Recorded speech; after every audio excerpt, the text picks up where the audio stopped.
Washington State Gleaning. Sarah and Harvest Against Hunger were our hosts for last year's symposium. We're really checking off. So if you sign up to host, you probably have to speak in the next year. So keep that in mind. For our last year's symposium, Sarah is joined by Dana from the National Food Recovery Association. So Sarah is the network program specialist with Harvest Against Hunger in Seattle. She spent 2 years as AmeriCorps Vista assisting in the development of the Washington State Gleaning Network, which was a partnership between us and all sorts of gleaners up in the Washington area.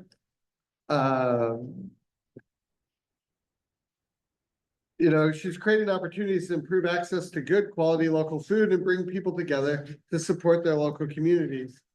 Dana is an advocate for sustainable food systems and professional photographer with over 3 decades of experience. She volunteered for several initiatives focused on reducing food waste, enhancing food security, and addressing climate change. Dana is actively involved in the establishment of the newly formed National Food Recovery Alliance, a collaboration dedicated to advancing the edible food recovery industry. Whether behind the camera or advocating for sustainable food systems, Dana's goal is to collaborate and try to bring out the best in one another. Sarah and Dana are going to talk about their collaborative networking and share best practices. I believe it goes to Sarah first. So I'm going to do that. I'm going to try to do this and not make too many shadow puppets, but hi everybody, I'm Sarah. I am from Seattle, the Washington Gleaning Network specialist at Harvest Against Hunger, as Sean pointed out. And just kind of a caveat, like you can definitely ask me questions along the way if you need to. I know like I can't remember what I was going to ask you 20 minutes ago. So, but if you're able to hold them kind of to the end, I'm going to leave a few minutes of space for Q&A. So, right. So the Washington Gleaning Network, it's a network of gleaning organizations. It's dedicated to growing the gleaning movement throughout Washington state. The foundations were established, as Sean mentioned, in 2023 or so between a USDA grant that AGO received along with a partnership with Harvest Against Hunger based in Seattle with support from AmeriCorps Vista, which was me. So some of you might be familiar with our work already, but even if you're not, our session, I hope it gives you a good overview of the work we're doing now and how we've grown and where we kind of hope to be in the future as we offer support to gleaners throughout our state. So I'll start with a quick overview of how we began this work, and can you grab the next slide? I can juggle here.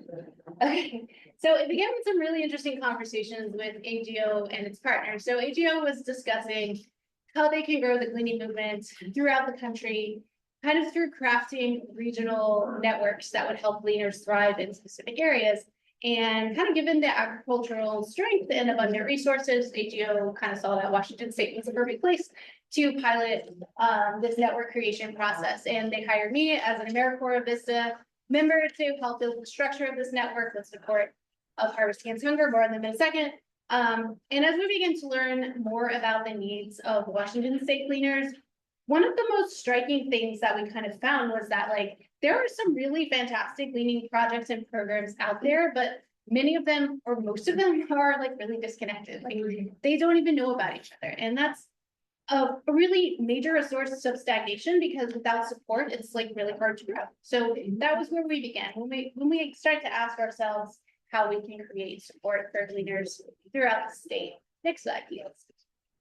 So by Quest, Harvest Against Hunger is an organization. They're a little bit hard to describe. They're not really a gleaning organization or a traditional food bank or a community services organization. If you were to try to sum it up in one thing, it would be the work they do to make connections, which leads to getting food into the hands of those who need it.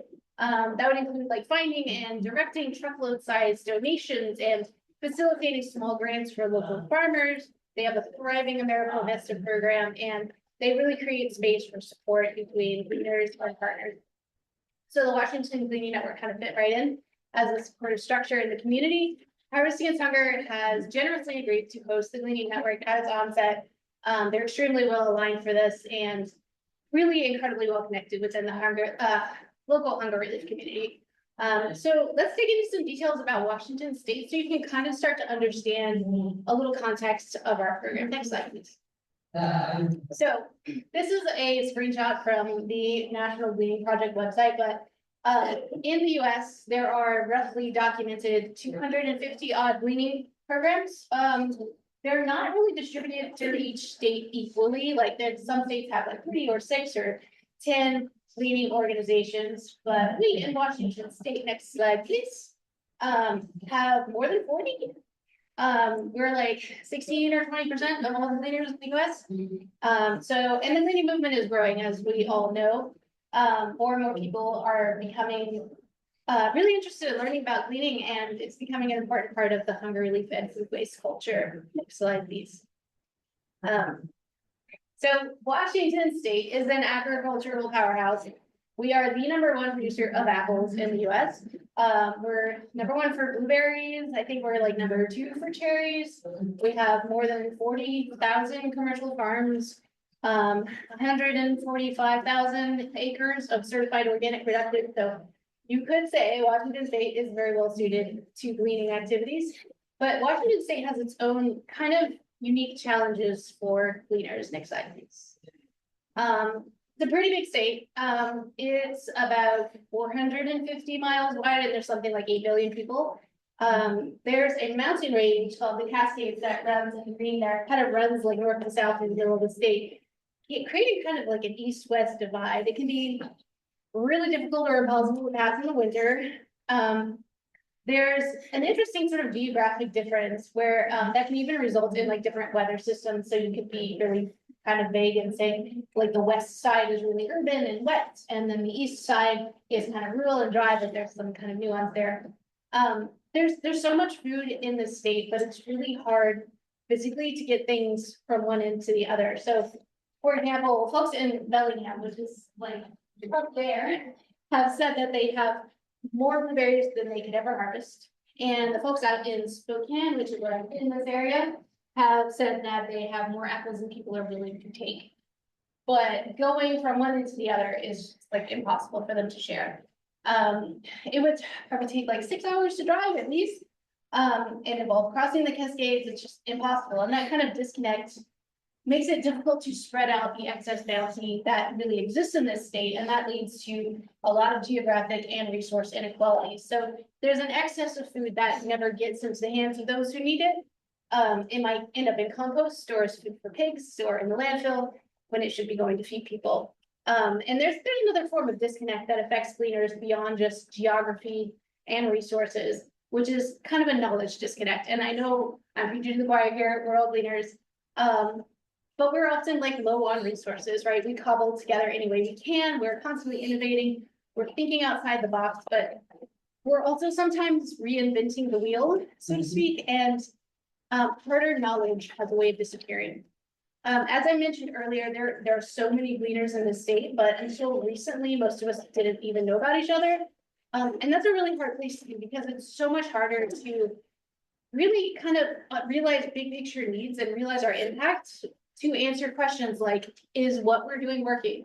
You know, is it solving the kind of problems inherent in our communities that we set out to solve, right? Without like the ability to make answers to those questions, we might not be making really truly equitable decisions. We might implement solutions that don't even serve our communities. So next slide, and that is kind of where the Washington Gleaning Network comes in. Our goal is to support the growth of gleaners throughout the state to ultimately get more fresh produce in the hands of those who need it. We really believe that together we can create a structure that supports sharing regardless of where we are, and not just when it comes to geography, but also when it comes to more equal access to funders, to supplies, to volunteers, and even being able to extend the food availability due to the differences in growing seasons throughout the state. And maybe most importantly, sharing knowledge with each other. Together, we are stronger. That's kind of our vision for this network. Next slide, please. So what do we actually do? As we're getting on our feet as a network, our big focus right now is really on sharing knowledge. It's having conversation, it's making connections. So we connect regularly. We have meetings where we bring in gleaners from outside and within our network to ask them our questions and have them share their hard-earned expertise with us. We try to reflect kind of gleaner seasonal specific themes that reoccur each year. So it's a very niche thing, right? Gleaning.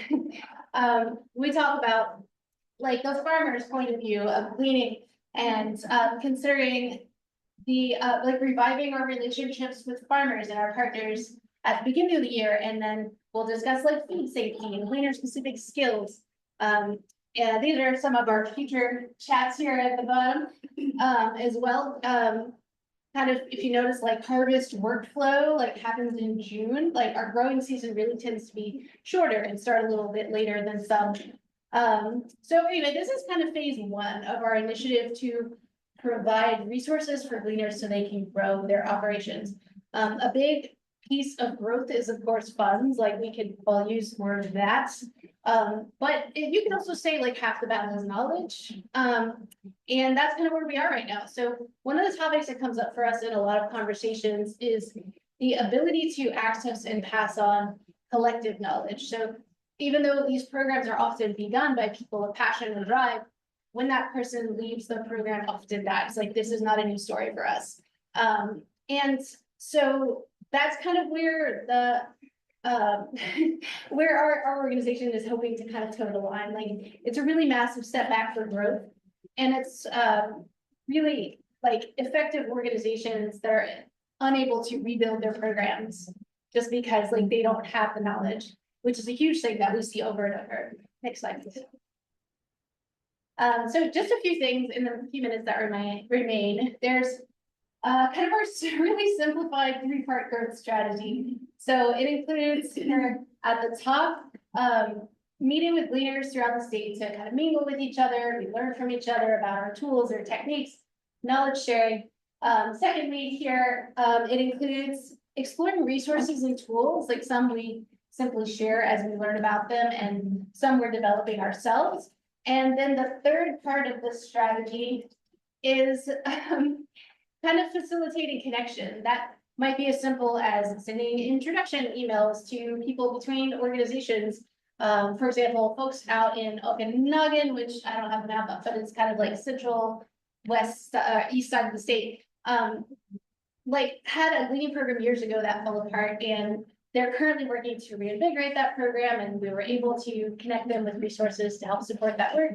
Or it might look like moving excess produce into the hunger relief system. So previously we had like a massive flood of cherries throughout the state with nowhere to go. And we were able to connect folks to that excess and gather gleaners from all over the state to come out and pick them. Really even there, I think.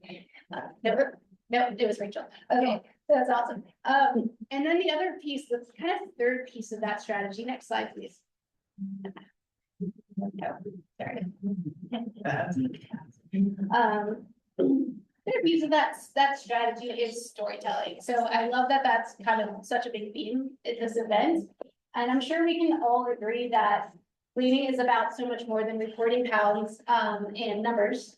But getting the funding to continue our work can be really challenging, especially given what's going on in the world today. So rather than just talking about numbers, the quantitative that requires storytelling, the qualitative methods, but doing this kind of research, it can be tricky and expensive. And just wanted to point out that there are some low cost and simple tools out there. Here's an example of a really wonderfully simple tool. What you see here is a result of a session done last year with Harvest Against Hunger and Washington State University as part of Harvest Against Hunger strategic planning phase. It's called ripple effects mapping. And essentially it's like a whole bunch of people in a room with a wall-sized piece of paper and some magic markers.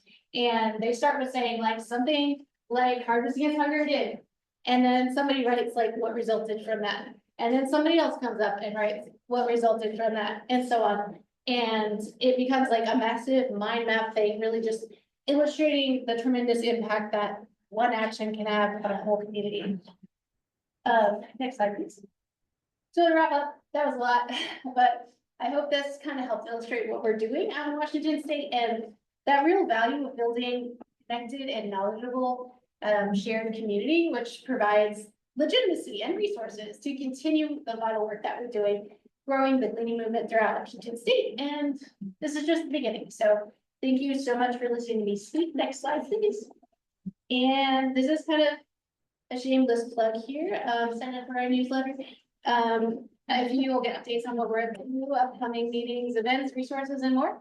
But I've got a few minutes here, and I'm really happy to take any questions or comments you may have, or I also put some questions that you can totally try to take on if you'd like. So yes, yes. Just one question, back to the map, the mission map. Mhm. You said you have various. Yeah, one's back. Yeah. You have Idaho and. Oregon, yeah. Yeah, outreach to the neighboring states. That's an excellent question. So the question, I'm just gonna repeat for the recording. The question was whether or not we kind of outreach to the neighboring states like Oregon and Iowa and such. At the moment, we are really based in Washington. We began as a specifically like regional Washington state thingy, but we would like to eventually get to that point. I think what we're doing right now is creating a foundation that we know works and then being able to like replicate that and grow. So that's in the works eventually, but we haven't quite got to that. Anyone else? Yes. So the talks that you're organizing, are those open to everyone, or is it really just for the Washington folks? Yes, actually, would you put that last slide back up, right, with my email address? Yes, please do contact me or come find me or whatever. Like, I am always so happy to have someone on, and I think there might be at least a couple of people in this room that may have had a talk with us, but it's just really helpful. Wonderful to spread that, and we record, and I have a YouTube channel, and I put everything on there, and we're going to try to like connect all of that information and just give it out to everybody. So yes, excellent question. Thank you. Yeah. Hi. Yes. Yeah, I have the same question as you, but I was also wondering, like what the barriers to that might be, if there are particular reasons why right now. That it's just in the state. Yeah. So the question was, what's kind of the reason for just concentrated in Washington State? So an excellent question. I think I'm not entirely sure. I know, because I started as AmeriCorps and I didn't really know anything about any of this Hunter relief stuff. I've like worked in a lot of food, but this was really sort of new to me. And when I came on with Harvest Against Hunger and AGO, and they were like, we're gonna build a thing in Washington State. So as far as I know, like the intention was to begin in one place and then expand. But I don't have an exact, Sean has an answer. For a second. I think there was a couple complications and I moved up here so I had the mic for the Zoom folks. One is there's not a lot of gleaning organizations in Idaho. The folks from Spokane are here and they're right on the border of the Washington, Idaho, but there is no currently operating gleaning organizations in Idaho. There was a couple up on the border there, but they're no longer in operation. And so that's one of the problems, right? And it's a real long ways from Seattle to Idaho.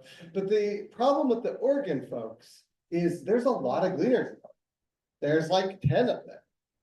And there's, I don't know, Sarah would have the good count of Washington, but there's 20 plus gleaning organizations in Washington State.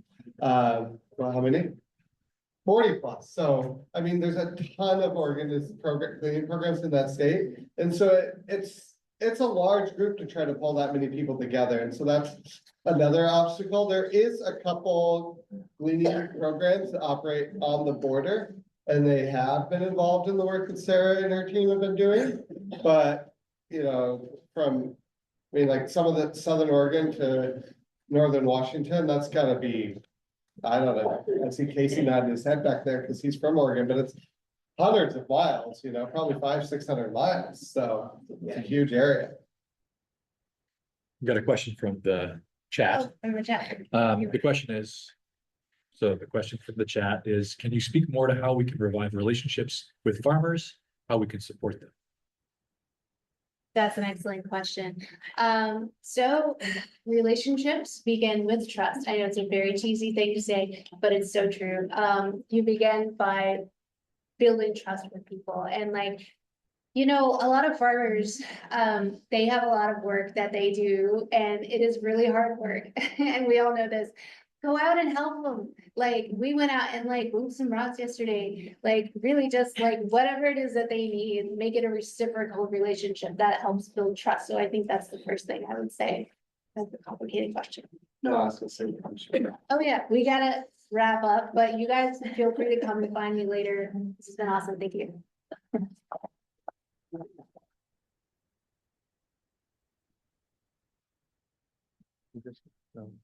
Over there. They go. Open all day. Yes, they're pulling it up. So while they're doing that, I'm just getting my phone so I don't go over, because that's right. Alright, so while we're doing that, my name is Dana. I am a Rhode Islander, so I actually live just right up, oh, thank you. Thank you. I live right up the street. And I'm very excited because this is literally the first time that I've ever spoken to anybody, aside from those within the association, about the National Food Recovery Association. So we are just launching, literally right now as we speak. We're in the process of getting our 501c3 status right now. So if you go to the next slide, and our motto is collaborate, facilitate, elevate, because, you know, a lot like what you were saying, it's literally about bringing the best out in each other. And I think we all want to be that way as human beings. And why should we be any different within this space? And that is essentially why we exist. That is everything in a nutshell.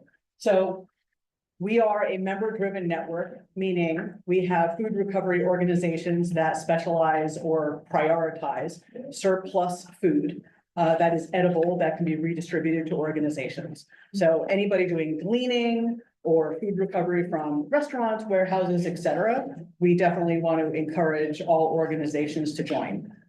So our real, you know, like it says here, we're all about people first. And while we understand that there's also going to be education about prevention, our specialty is going to be in redistribution to people. So if you want to go to the next slide. So our mission is to advance the entire industry. And I think that's something that's not really thought about a lot, like meaning the food recovery space is relatively new for all intents and purposes. And most, you know, careers, everything have an association, right? Most industries have a related association. The food recovery space didn't really have one that encompassed all of the challenges and the ways that we can complement each other. And that is essentially why we exist. So we want to be able to set industry benchmarks that are going to lend credibility to the organizations that are partners to make food recovery an actual standard practice, which we all know it should be. And we all know that it's long overdue. So let's make it happen. So if you want to go to the next page.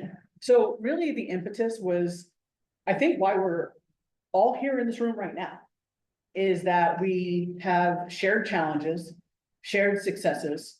We don't want to reinvent the wheel, as you beautifully said. And we want to bring out the best in each other. And we wanted to create a space where that is possible. I think, and I've been in the food recovery space myself for quite a long time. I understand how when you're part of an organization, yes, you're collaborating with other organizations, but your priority is that one organization that you're working with. We want to open that up, open the aperture, if you will. So if you want to keep going, all right. So eligibility is pretty straightforward. So any organization doing gleaning or food recovery, or even if that is one of your programs, but a priority program, is absolutely welcome to join. Keep going. All right. So our vision, this is probably my favorite slide and the one that I want to spend most time on, is this is really our North Star, right? So what do we actually want to accomplish together? So right now, we're still in the phase of laying our foundation. So we have not actually launched our programs yet, but we have a set of ideas that we're all talking about. And when I say all, I mean, we have roughly 65 organizations around the country that are members. We haven't even done a membership drive yet. We haven't actually shouted it from the rooftops yet. So we're excited that it's going to wind up being more, especially as we get more established. We literally just got our website up like this past week, you know, brand new. But really the North Star, the vision is is the foundation of why we've been doing this in the first place, which is that we do want to build a space where we can complement and not compete. I'll give you a few very specific examples. So creating a very robust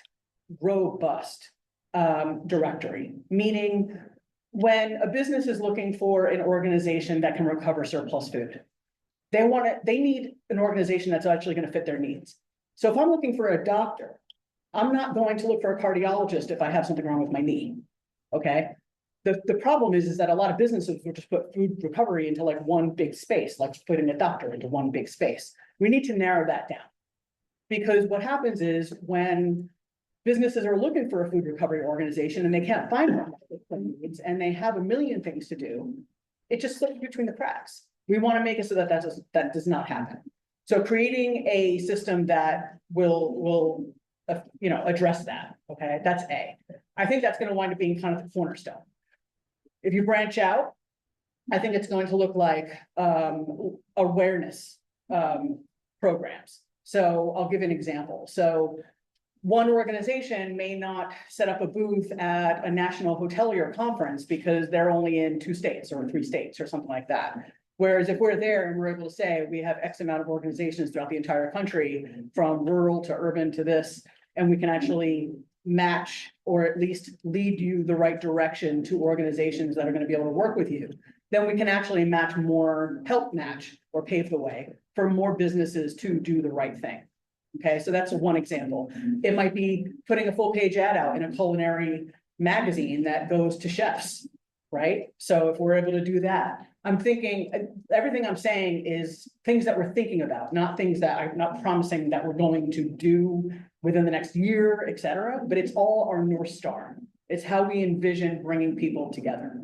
And then setting industry benchmarks. I think that's really important because we all know that education is a major bottleneck in this space. So many businesses are either unaware or afraid to donate surplus edible food. So I think education and awareness and creating benchmarks that set very base industry standards. So if an organization is able to say, we at the minimum follow these benchmarks, over time, maybe that will lend credibility. Maybe that will bring strength. Again, power in numbers, together we're stronger. So if you want to keep going, this is our social. So we literally haven't even put a post up yet. So if you like our stuff, you'll see the first post. And then so we're at National Food Recovery because putting association would be way too long. And if you go to the next slide, our website is recoversurplusfood.org or nationalfoodrecovery.org, take your pick. And that's the QR code. And, just really excited about this. Some incredible organizations are already a part of NFRA. And I'm really excited to be able to be a part of an organization that is really about bringing out the best in each other and in this industry and making food recovery a standard practice. That's it. Thanks.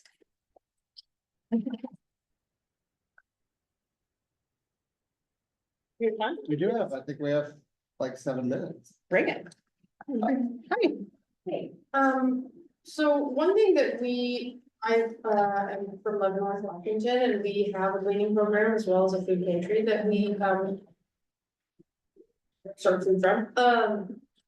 The question that I kind of have is like potentially in your conflict directory of best practices. One thing that has become a possibility in Washington state is that restaurants are now able to donate leftover food, not necessarily just ingredients, but also leftover food if they make them margin not, I mean, obviously not on people's plates, but they can do that. But really there hasn't, even though that is allowed, there hasn't really been any rules or regulations or just even direction on how to do that in a safe way, how to get that food in food banks, like processing, how to package it and labeling on all of that stuff. And I'm just wondering if that's kind of something that would be in your wheelhouse. I think that would fall right under benchmarks, right? So it's about creating, and to me, in a perfect world, I would love to see, a partnership or an informal partnership. I'm putting this out into the universe with like ServSafe, right? This is perfect world, rosy colored glasses, but I think if you wear them long enough, they come true. And being able to establish partnerships that are going to lend credibility, which is going to incentivize businesses to educate themselves, right? And that said, your question also falls into the policy jurisdiction, if I'm thinking of it correctly, which I would encourage you to talk with Zero Food Waste Coalition, if you're not familiar with them. They're an amazing organization, and I do envision us doing advocacy and or lobbying. And I see it in partnership, or at least in partial partnership, or at least in harmony at the very least, with Zero Food Waste Coalition, because that's all they do is policy. So I think if you want to talk with them, I can even introduce you if you want to, shoot me an email. They're amazing, and I highly suggest joining. I'm a member of that organization, just a member. Yeah. Go for it. What's your funding model? Great question. Is it membership? Yeah, I'm really curious. Yeah, so we're developing that right now. So we are definitely, right now, we are free just for this year. We're not charging the organizations because we're still laying down the foundation. And frankly, we're doing so with the guidance of the organizations that are members, right? Like that's the whole point, is it's for you, which means you design what we're doing. And I mean that in the most literal sense possible, right? So we're doing it free right now. And then in 2026, we will have membership fees. And we are just now starting to write grants. We're quite likely going to be seeking a fiscal sponsor just to bridge the gap until we actually get our 501c3 status. And I also see, so I see membership fees, I see grants, and I see corporate sponsorships as our as our revenue stream. I mean, obviously you want a diverse revenue stream. We're not going to rely on government funding right now, right? However, let's talk about funding for 1 second. When you think of organizations that are, let's say, I'm gonna Washington, okay, huge state, right? There's a lot of gaps, but there's also a lot of unnecessary overlap, which is not a good use of resources, which are already stretched as is. So if we can create a space where there's joint funding opportunities, right? So 10 organizations are all working together for one grant.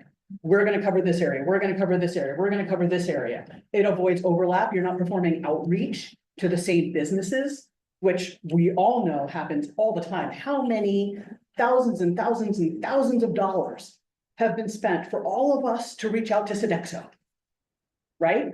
So let's just get rid of that.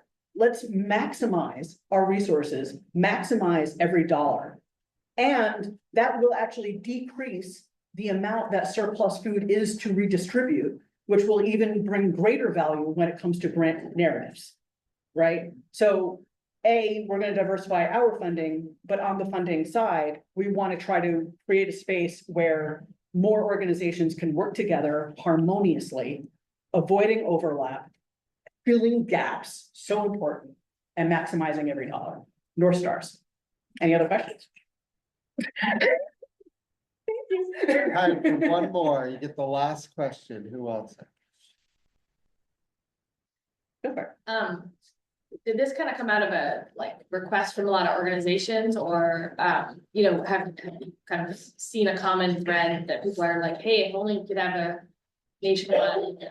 I'm just curious, the initial, why was it created? Is there a need? Is there, I'm assuming no one else is doing this right now, but, can you give a little background on that? Thank you. So I'll start by saying Jennifer England, who some of you may know, she is with Food Rescue Heroes / 412 Food Rescue. She's amazing. She is really the heart and soul that everything stemmed from her. I will say that. And essentially through her and a lot of other people's talking and conversations, it really came out that we needed to work together to create a decentralized yet harmonious approach to food recovery and redistribution. I think in some spaces, it's too centralized, meaning it's making it so that other organizations can't do the work that they were meant to do. And then in other spaces, it's less centralized, however, also more competitive. So how can we create a space where it's not centralized, meaning we are better together? Meaning we do need all of our types of organizations in order to do this work, because not one organization or even one model of an organization can possibly take care of this issue, these issues. And just work together. So it really came from a lot of conversations and an expressed need for something. And it started out very informal, organizations meeting and talking. And then we decided to make it official. So myself, Jennifer England, and Sandy Paul from foodrecovery.org have been kind of working on this a lot over the last year, along with a bunch of other people. So I don't want to leave too many people out. That's why I'm not saying more names, because then it's leaving others out, and that's not good. But really, it is the effort of all the organizations. So I hope that helps. Yeah, thank you. If you have any questions.